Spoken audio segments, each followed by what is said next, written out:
सहनाववतु सहनौ भुनक्तु सह वीर्यं करवावहै तेजस्विनावधीतमस्तु मा विद्विषावहै। ओम शांति शांति शांति। वैदिक जीवन पद्धति की इस कक्षा में आप सभी का हार्दिक स्वागत है, अभिनंदन है। वेदों से हमको निरंतरता से कर्म करने का और उत्तम जीवन जीने का जो ढंग है उसको हम भली प्रकार से सीखते हैं, समझते हैं, जानते हैं। जीवन का लक्ष्य हमारा तभी स्वस्थ और निष्काम सात्विक हो सकता है जब हमारे और इस संसार के सारे कर्मों में हम जो तथ्य सत्य और सावधानी पूर्वक कर्म हैं उनका जब हम ध्यान रखते हैं, हम हिंसा अहिंसा, सत्य असत्य, विद्या अविद्या, ज्ञान अज्ञान और किसके साथ कैसा व्यवहार करना है, इस बिंदु पर जब ध्यान देते हैं और उस बिंदु को ध्यान में रख कर के जीवन में उतारते हैं, उस ज्ञान को जो हमको ठीक ठीक मार्ग पर आगे बढ़ाने और उत्साह से कर्म करने का सामर्थ्य प्रदान करता है। बिना इसके हम अपने सगे संबंधियों के बीच में भी अपने को ऊपर नहीं उठा सकते, अपने को विकसित नहीं कर सकते हैं, क्योंकि कभी कभी अपने ही हमारा शोषण करने लगते हैं। भाई भाई का जब शोषण करने लगे, मित्र मित्र का जब शोषण करने लगे, जो हमारा परिवार का, संसार का, समाज का रक्षक है वही जब भक्षक बन जाए तो हम कहाँ याचना करेंगे, कहाँ हमारा विश्वास होगा, किस पर हम विश्वास करेंगे। इन सभी बिंदुओं पर वेद में अनेक मंत्रों के साथ यह शिक्षा हमको दी जाती है कि हम अपने व्यवहार में कैसे बरतें और कैसे लोगों से हमारा संग हो, कैसे लोगों के साथ हमारा जो गौरवपूर्ण व्यवहार है वह हो, और किन किन से हमको सावधान होना चाहिए। तो बहुत ही सुंदर वेद मंत्र आज का है कि हमको कुछ बिंदु सदा स्मरण रखने चाहिए, उनको कभी भी भूलना नहीं चाहिए। हाँ, इतनी बात जरूर है कि अपने में उदारता का भाव सदा बना करके रखें और उस उदारता में हम ऐसा प्रमाद न कर बैठें, असावधान न हो जाएं, असजग न हो जाएं जिससे हमको हानि उठानी पड़े। हम पूर्ण सतर्क, सावधान, सजग रहें जिससे हम किसी के शोषण के पात्र न बने, कोई हमारे ऊपर अन्याय से, अविवेकपूर्ण ढंग से हमारा किसी भी प्रकार से अहित न करे, ऐसा आशय है इस वेद मंत्र का। तो ऋग्वेद के चतुर्थ मंडल के तृतीय सूक्त के 13वें मंत्र का स्वाध्याय आज हम करेंगे। बहुत ही सुंदर चर्चा है और इसके पहले भी सुंदर वेद मंत्र है जिसमें ये प्रार्थना की है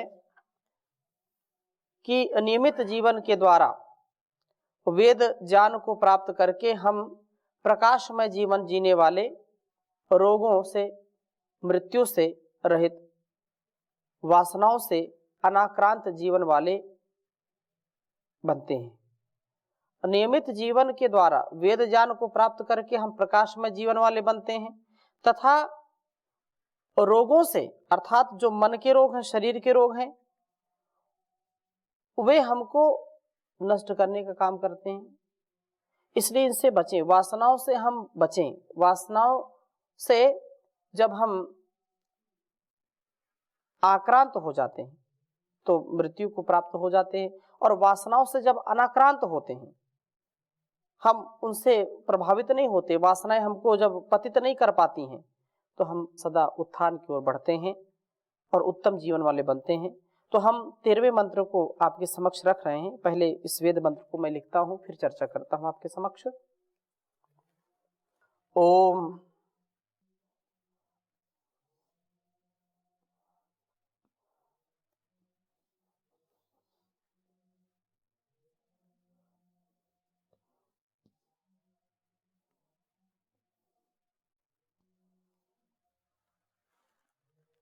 मां कस्य यक्षम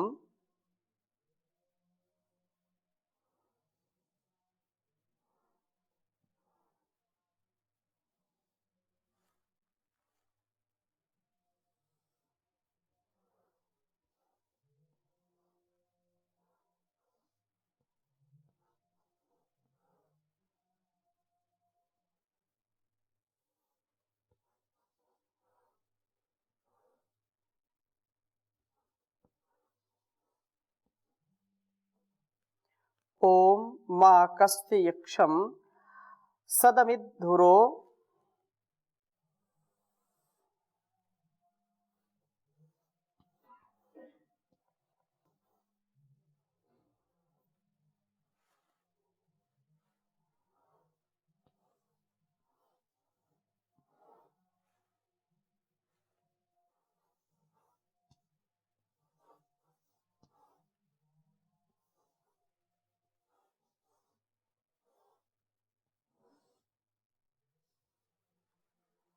सदमिद्धुरो गामा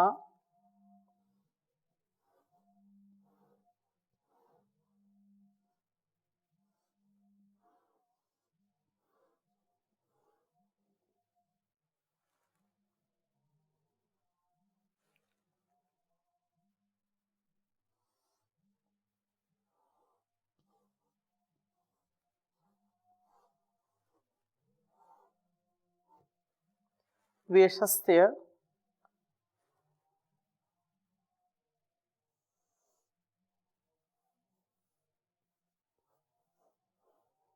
प्रमिनतो मापेः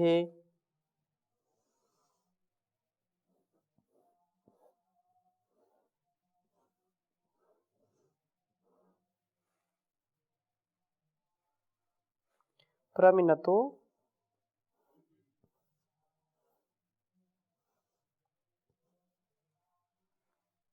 मापेः।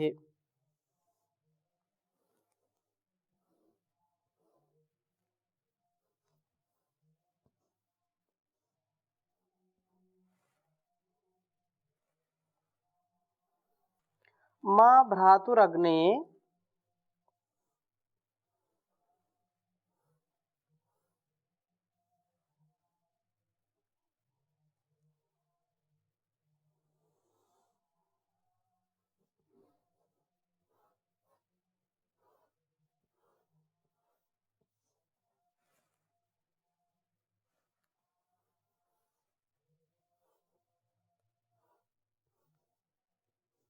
भ्रातुरग्ने अनृजोर्ऋणम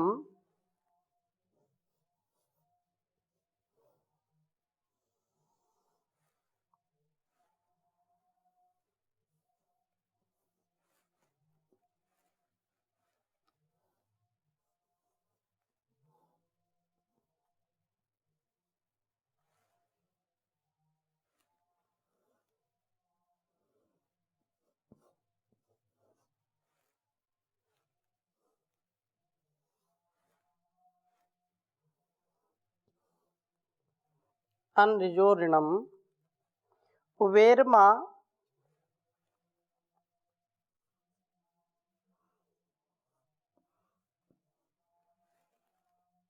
सख्युर्दक्षम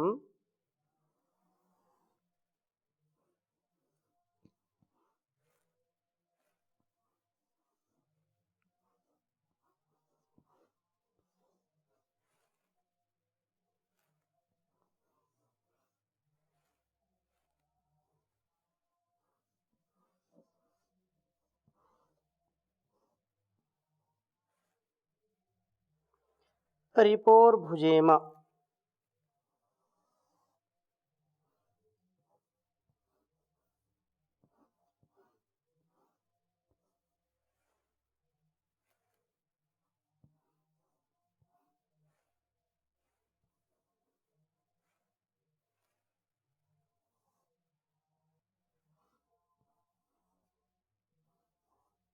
रिपोर्भुजेम चौथे मंडल के तीसरे सूक्त का यह 13वां मंत्र है।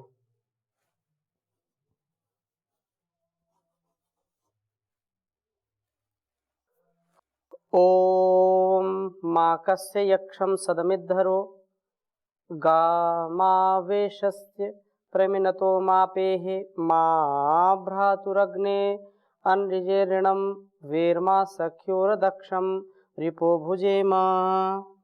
ओम माकस्य यक्षम सदमिद्धरो गामावेशस्य प्रमिनतो मापेहे मा भ्रातुरग्ने अनृजो ऋणम वेर्मा सख्युर्दक्षम रिपोर्भुजेम। बहुत ही सुंदर वेद मंत्र है और बहुत सुंदर शिक्षा है इस वेद मंत्र में। प्रभु की ओर से यह उपदेश है हम सब के लिए। कहा है कि प्रभु की जो प्रेरणा है, प्रभु स्वयं कहते हैं कस्य किसी भी हो रहा हिंसक के यक्षम संपर्क को सदम इत सदा ही माँ गाहा मत प्राप्त हो। हिंसा की मनोवृत्ति वाले पुरुषों के संपर्क में मत रहो। यह एक बहुत बड़ी शिक्षा है कि जैसा व्यक्ति का संग होगा वैसा उसका रंग होगा। इसलिए संगत से व्यक्ति की रंगत बदल जाती है।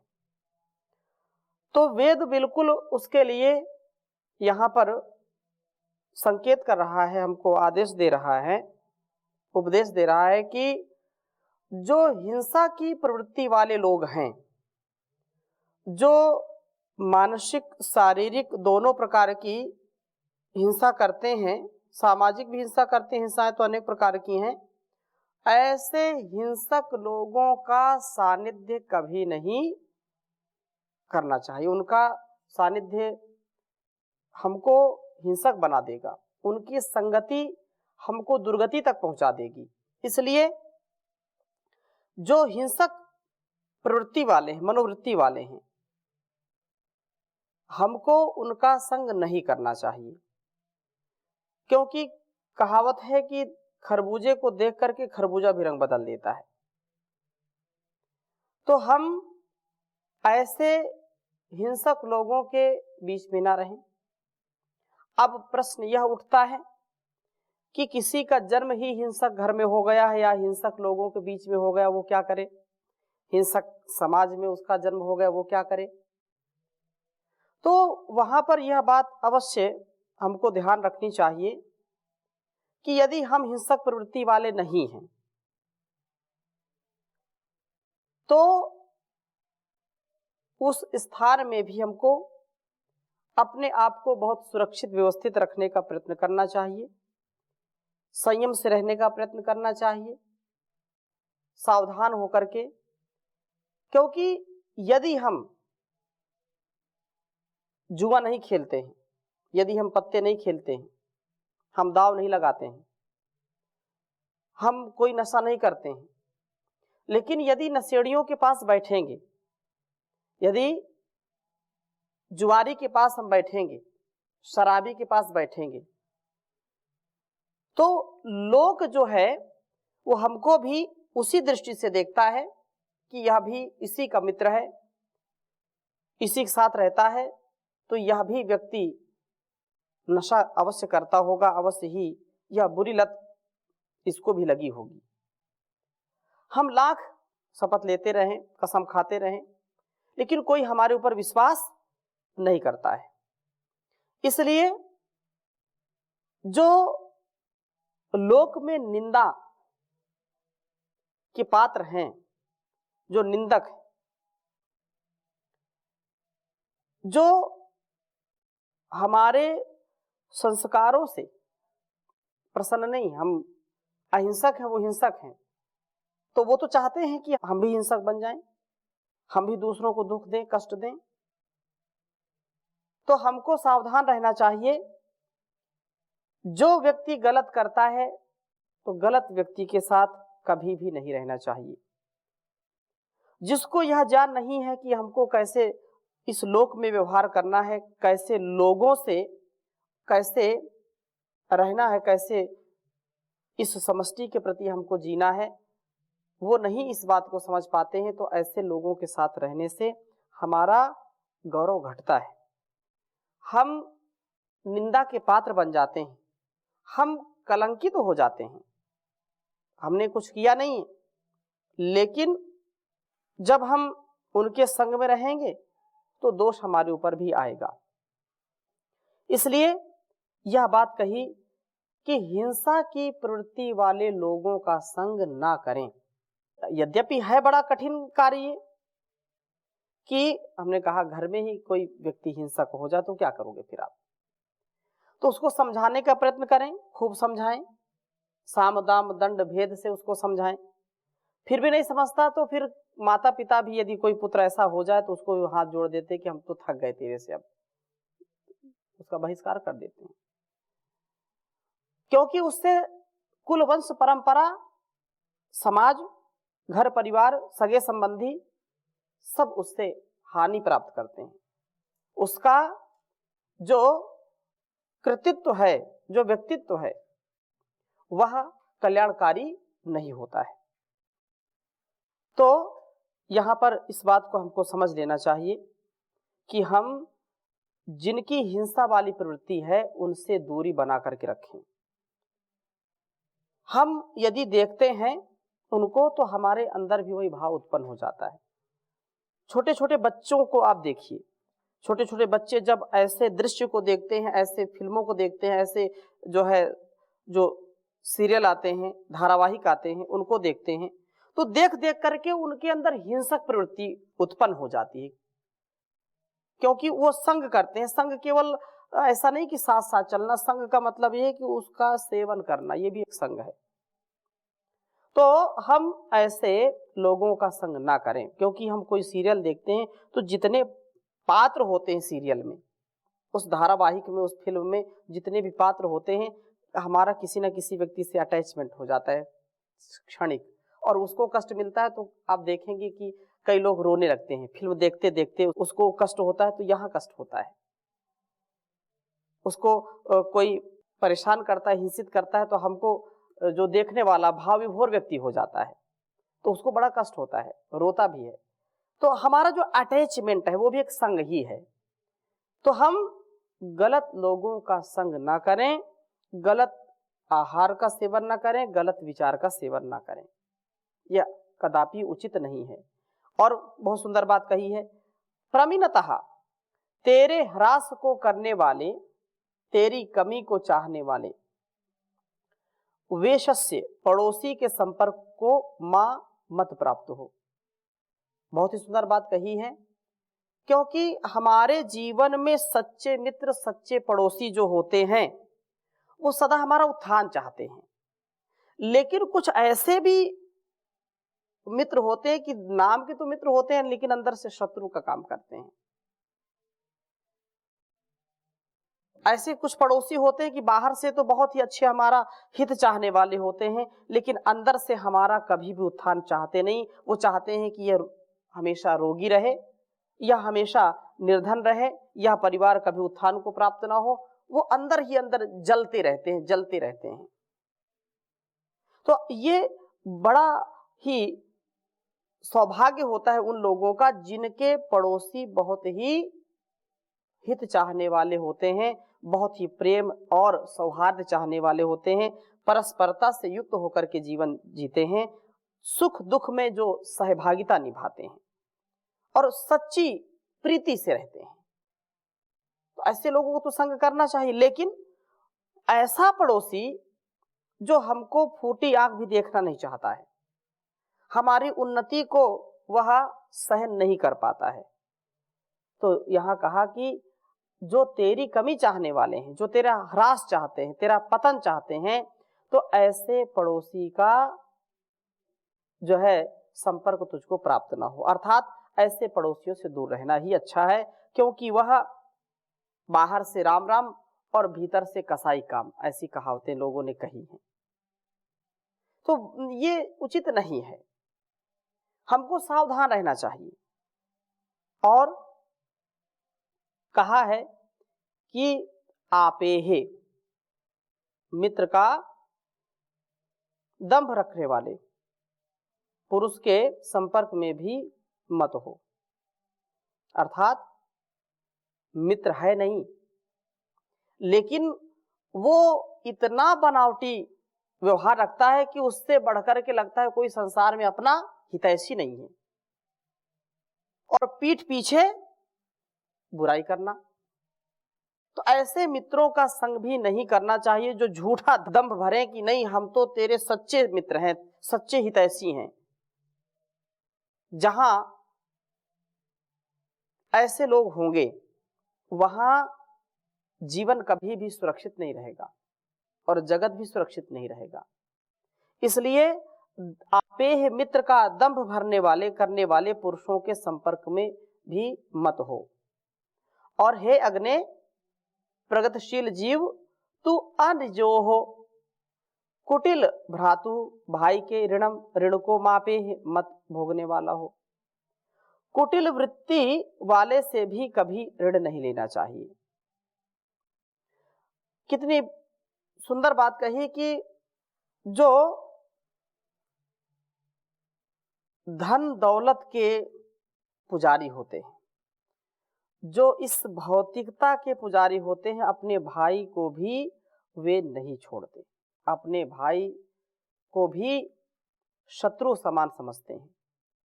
तो ऐसे कुटिल भाइयों से भी सावधान रहना चाहिए। हम बात करते हैं राम की, हम बात करते हैं लक्ष्मण की, भरत की, शत्रुघ्न की, हम बात करते हैं कृष्ण की। तो ऐसे महापुरुषों के नाम, ऐसे महापुरुषों के काम हमको अपने जीवन में भी उतारने चाहिए, तब तो सफलता हमारे जीवन की है। परंतु जो कुटिल हैं उनसे हमको दूर रहने का प्रयत्न करना चाहिए। और कहा सख्यु मित्र के व रिपोहो, शत्रु के दक्षम बल को मां भुजेम भोगने वाला ना हो। इनके बल पर हम निर्भर ना रहें, सदा स्वाश्रित हो।